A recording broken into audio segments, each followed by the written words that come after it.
Assalamualaikum warahmatullahi wabarakatuh. Selamat datang di channel Bu Guru Berbagi. Hari ini Bu Guru ingin mengajak kalian untuk belajar materi organ peredaran darah manusia pada muatan pelajaran IPA kelas 5 tema 4.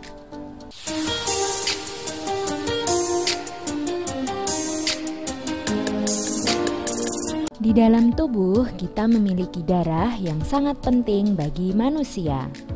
Oleh karena itu, manusia memiliki sistem peredaran darah, yaitu sistem yang bertanggung jawab terhadap mengalirnya darah di dalam tubuh.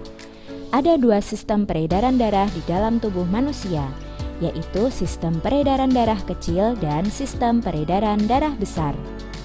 Yang pertama adalah sistem peredaran darah kecil, yaitu beredarnya darah yang mengandung karbon dioksida mengalir dari bilik kanan jantung menuju paru-paru melalui arteri pulmonalis. Kemudian dalam paru-paru akan ditukar dengan darah yang kaya oksigen dan kembali ke jantung, yaitu serambi kiri jantung melalui vena pulmonalis. Kalian bisa melihat pada gambar. Jadi sistem peredaran darah kecil hanya berkutat pada dua organ saja, yaitu jantung dan paru-paru. Yang kedua adalah sistem peredaran darah besar, yaitu darah yang kaya oksigen mengalir dari bilik kiri jantung ke seluruh tubuh melalui pembuluh arteri besar atau aorta. Kemudian darah yang mengandung karbon dioksida akan kembali ke serambi kanan jantung melalui pembuluh vena. Kalian dapat melihat pada gambar, yaitu sistem peredaran darah besar ini yang lebih besar, seperti namanya, dia mengunjungi berbagai organ di dalam tubuh. Organ-organ yang berperan dalam peredaran darah ada 3, yaitu jantung, pembuluh darah, dan darah. Pertama, kita akan belajar tentang jantung. Jantung berfungsi untuk memompa darah ke seluruh tubuh. Cara kerjanya, jantung mengembang atau berelaksasi dan menguncup atau berkontraksi secara bergantian. Gerakan mengembang dan menguncup jantung akan menyebabkan bunyi yang disebut dengan denyut atau detak jantung. Letak jantung berada dalam rongga dada sebelah kiri. Ukuran jantung sebesar kepalan tangan pemiliknya. Jantung tersusun atas kumpulan otot-otot yang tebal dan kuat yang disebut dengan miokardium.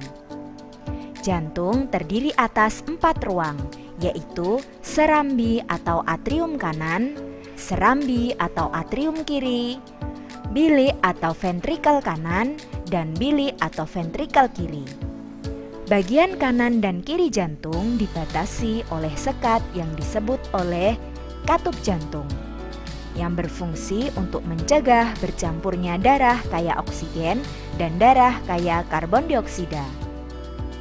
Otot penyusun bilik jantung lebih tebal daripada otot serambi jantung, karena tugas bilik jantung lebih berat, yaitu memompa darah ke seluruh tubuh. Yang kedua adalah pembuluh darah. Pembuluh darah yaitu saluran tempat mengalirnya darah dari jantung ke seluruh tubuh atau sebaliknya. Pembuluh darah terdiri atas 2 jenis, yaitu pembuluh nadi atau arteri dan pembuluh balik atau vena. Pembuluh nadi atau arteri yaitu pembuluh yang membawa darah bersih atau kaya oksigen dari jantung ke seluruh tubuh. Pembuluh nadi terbesar disebut dengan aorta. Sedangkan pembuluh balik vena yaitu pembuluh yang membawa darah kotor, yaitu kaya karbon dioksida dari seluruh tubuh ke jantung. Selain 2 pembuluh tadi, ada juga yang namanya pembuluh kapiler, yaitu pembuluh darah yang sangat kecil dan halus sebagai cabang dari pembuluh arteri dan pembuluh vena. Pembuluh ini menghubungkan arteri terkecil dan vena terkecil. Di sini juga terjadi pertukaran oksigen dan karbon dioksida. Yang ketiga adalah darah.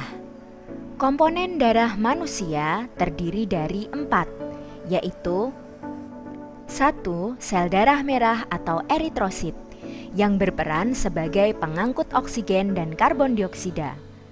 Sel darah merah mengandung hemoglobin yang berfungsi mengangkut oksigen ke seluruh tubuh. Yang kedua yaitu sel darah putih atau leukosit, berperan untuk membunuh kuman yang masuk ke dalam tubuh. Yang ketiga adalah keping darah atau trombosit, berperan dalam proses pembukuan darah dan penyembuhan luka. Dan yang keempat yaitu plasma darah, yang merupakan bagian cair darah karena 90% terdiri atas air. Plasma darah berperan untuk mengangkut zat-zat makanan dan hormon dalam tubuh. Kalian dapat melihat bentuk dari komponen darah manusia pada gambar sebelah atas. Sel darah merah berbentuk seperti keping-keping darah. Kemudian, sel darah putih lebih cair, dan trombosit adalah keping-keping yang sangat kecil.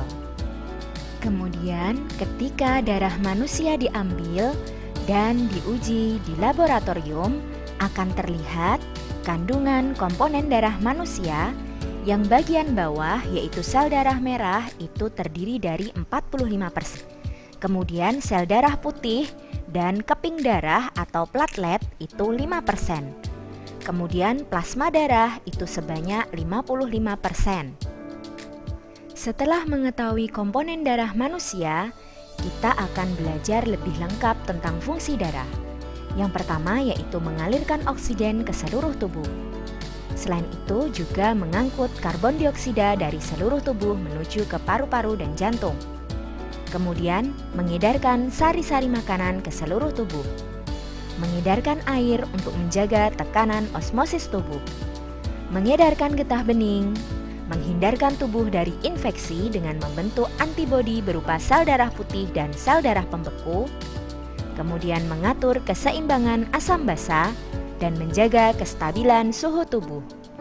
Meskipun paru-paru sebagai organ pernapasan pada manusia, tetapi paru-paru juga berperan dalam sistem peredaran darah.